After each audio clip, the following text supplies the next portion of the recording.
I decided I wanted to make a video of this relapse prevention um, theory or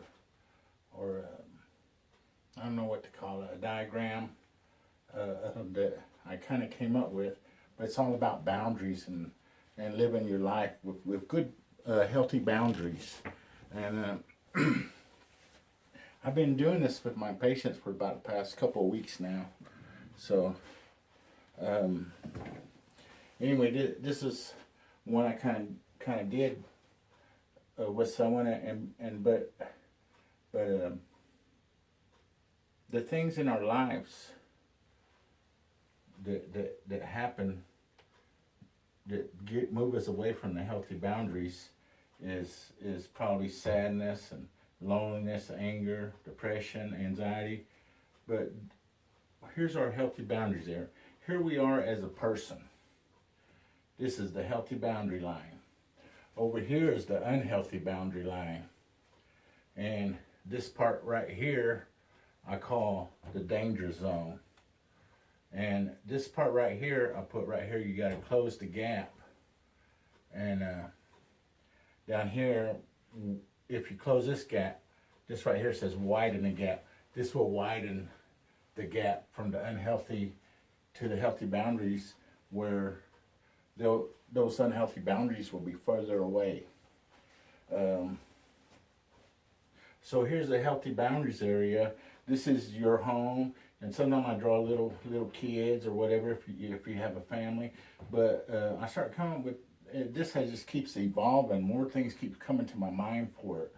But over here in the healthy boundaries, it's got AA meetings, church, sweat lodge, spirituality, maybe doing sports with your kids, participating and going to school functions, doing things like that, volunteering, maybe at the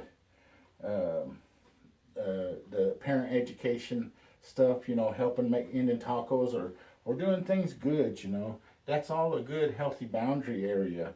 And then there's times when you might have a parent. Us as adults, we can even have parents that I know that I do as a father. I might tell my grown adult son, you need to grow up. You need to get some responsibility. You need to stop acting like the way you've been acting. Well, sometimes when I use words like that, it kind of ends up being anti in the mind. It brings anger, depression, anxiety, even worse to my son. And he starts getting mad and say, oh, heck with dad. Heck, I ain't listening to him. And then here comes one of his buddies comes along and says, let's go get a jug. Or how about let's get a dub. Or let's get a 30-pack. And people start counting up change, trying to get some money together so they can have enough money to, go and do those things. And then next thing you know, they jump this line from the danger zone. They're all the way over here in this area, snorting, smoking, drinking, doing whatever, and they're already gone now. They're in that unhealthy boundary line. And then what's going to happen? Something might happen. Might get lucky and nothing might happen, but there's always going to be consequences. For sure, there's going to probably be a hangover. But all this stuff, it costs us money. You can end up in jail. I had wrote 10 years because you could end up with 10 years in jail or 10 years in probation for doing stupid while you're all in this state of mind. So this is a relapse prevention ideal. You cannot be letting yourself go into that danger zone. You have to stay over here.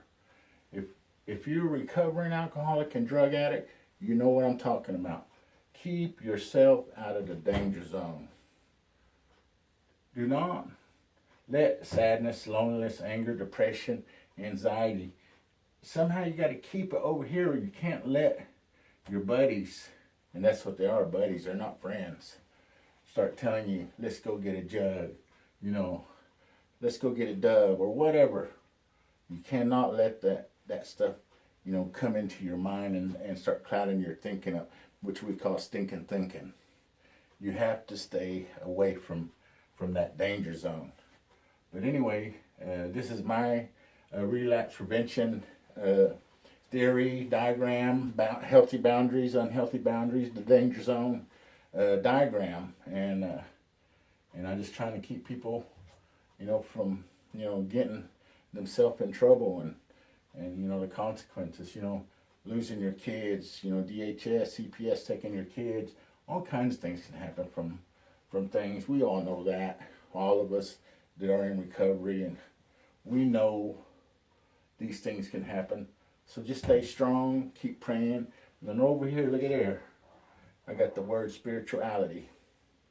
That's where it's all at. You gotta have that spirituality. Thank you.